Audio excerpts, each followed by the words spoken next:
Hello नमस्कार, मैं doctor HS. Thakur आपको आज एक महत्वपूर्ण जानकारी के साथ आपको कुछ बताने आया हूँ, जो आजकल हमारे दैनिक जीवन में और हर एक परिवार में ये फैला हुआ बीमारी है, जो कि हाल फिलहाल में आए हुए कोविड महामारी से भी खतरनाक है। और इतना खतरनाक है कि वो आपको धीरे धीरे आपके परिवार में घुलता जाता है और आपको बीमार तो बनाता ही है, और साथ में सब दिन आपको एक डॉक्टर और डॉक्टर्स के चक्कर में आपको घूमता रहना पड़ सकता है। उस बीमारी का नाम है डायबिटीज़। तो डायबिटीज़ तो पहले पता होना चाहिए कि डायबिटीज़ होता क्या है। डायबिटीज़ मतलब जो ये अंग्रेजी नाम है डायबिटीज़, यदि इसको हिंदी में बोलें तो मधुमेह रोग हुआ। और मधुमेह रोग ऐसा रोग है जो कि चीनी, जैसे हम लोग कोई भी चीज़ खाते हैं तो वो खाना चीनी के रूप में परिवर्तन होके हमारे देह में, हमारे बॉडी में वो एनर्जी प्रदान करता है। लेकिन किसी भी चीज़ का एक लिमिट होता है। वो एनर्जी तब तक एनर्जी के लिए उपयुक्त है जब तक बॉडी का जितना ज़रूरत है। लेकिन एक्स्ट्रा जो ज़रूरत का नहीं है चीनी, वो फाइनली क्या होता है कि हमारे बॉडी में बैठता जाता है, एक्स्ट्रा हो जाता है, और जब एक्स्ट्रा होगा तो वो खराबी करेगा।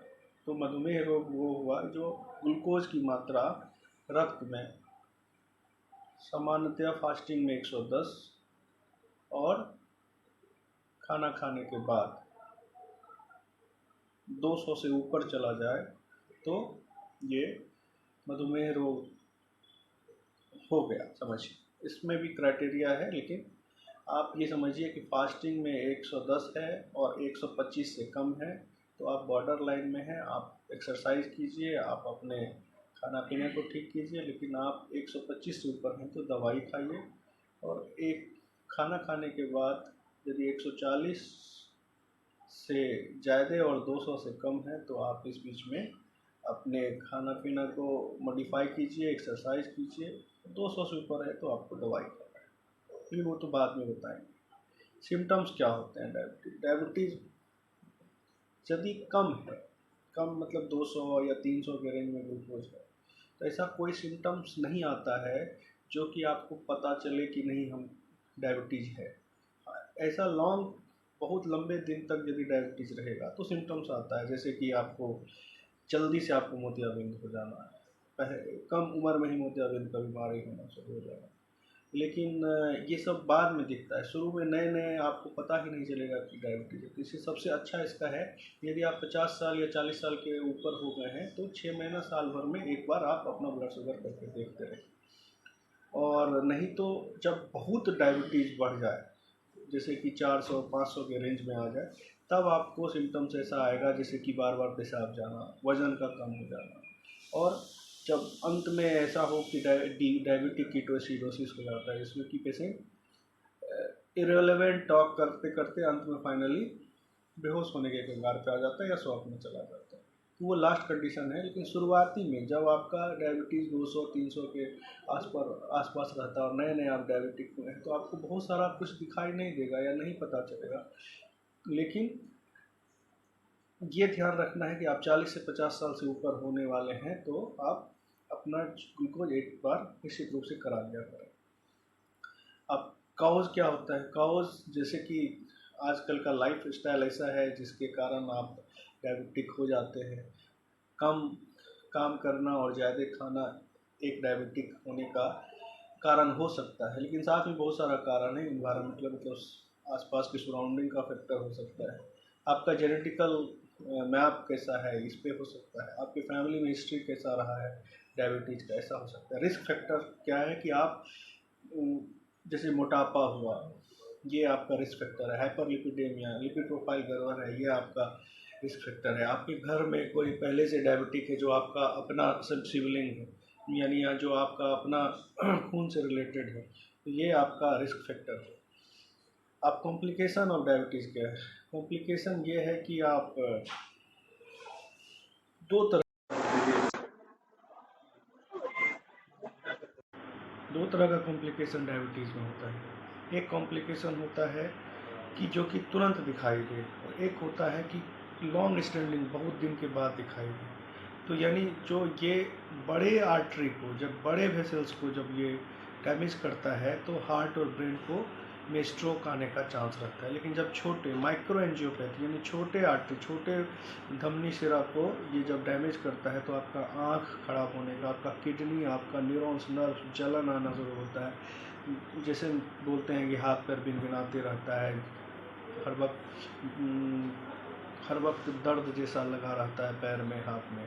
आपका किडनी खराब हो जाएगा, और किडनी ऐसा खराब हो जाता है कि वो रिवर्ट नहीं होता है। माइक्रोअल्बुमिनुरिया से लेके आप किडनी कंप्लीट खराब हो सकता है। फिर आँख में जल्दी से जल्दी कैटरेक्ट यानी मोतियाबिंद बहुत जल्दी डेवलप कर देगा। अब कैसे कम करेंगे आप डायबिटीज़ के रिस्क को? तो डायबिटीज़ के रिस्क को कम करेंगे कि आप नियमित अपनी दिनचर्या में रहिए। आजकल सबसे बढ़िया है कि आप अपने फिटनेस पे ध्यान दीजिए इस मामले में कि आप कम खाइए, बार बार खाइए, और रेगुलर जब अपने वेट को कंट्रोल रखें। वेट ज़्यादा बढ़ेगा तो बर्डन या रिस्क बढ़ेगा डायबिटीज़ होने का। स्मोकिंग नहीं करें, और साथ में अपने, यदि आपके घर में कोई पहले से डायबिटिक है तो ये मान लें कि आप भी उस रिस्क फैक्टर में हैं।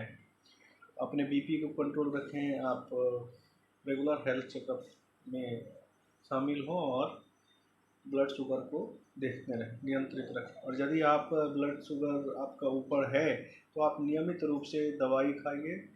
कोई भी ऐसा उपचार ना करें जो कि आपको या आपके ट्रीटमेंट को ख़राब करता है। ख़ास करके गांव देहात में ये होता है कि ये दवाई, ये पत्ता पी लेने से, ये खाना खा लेने से, या ये चीज़ का पानी पी लेने से, या ओवर एक्सरसाइज करने से, या कुछ दिनों तक नहीं खाने से ये सब डायबिटीज़ कंट्रोल हो जाता है। या एक बार कंट्रोल होने के बाद दवाई छूट जाना, या एक बार इंसुलिन चलने के बाद ज़िंदगी भर इंसुलिन लेते रहना, ये सब जो भ्रांति फैला हुआ है इस पर नहीं ध्यान दीजिए। आप सक्षम डॉक्टर के पास मिलते रहिए, आप तभी जाके स्वस्थ रह पाएंगे। सबसे लास्ट में यही है कि डायबिटीज़ को आपके मान लीजिए कि ये आपका दोस्त है। यदि दुश्मन मान के चलेंगे तो निश्चित ही आप कभी डायबिटीज़ से जीत नहीं पाएंगे। आप दोस्त मान के चलेंगे, साथ में वो भी रहेगा और आप भी जिए। बस थोड़ा सा ये कि आप डॉक्टर से संपर्क में रहें, जो डॉक्टर बोलते हैं, और बहुत ज़्यादा एक्सेसिव एक्सरसाइज या एक्सेसिव खाना नहीं खाना, तो साफ एकदम छोड़ देना, करेला का रस और यही सब पी रहे हैं, तो ये भी ठीक नहीं है। उचित कैलोरी भी लेना ज़रूरी है, और डॉक्टर से संपर्क में रहना ज़रूरी है। दवाई जितना आपको प्रिस्क्राइब किया जाता है वो ही लीजिए। इसके अलावा और किसी भी तरह से किसी भी और भ्रांति में नहीं रहे, नहीं तो लॉन्ग स्टैंडिंग डायबिटीज रहने के बाद इरिवर्सिबल लॉस आपका वाइटल्स ऑर्गन का होगा, किडनी का होगा, आँख का होगा, हार्ट का होगा। तो फाइनली आप फिर उस समय आप वापस स्वस्थ नहीं हो पाएंगे। धन्यवाद। इसके साथ ही आप अपना ध्यान रखें, ख्याल रखें।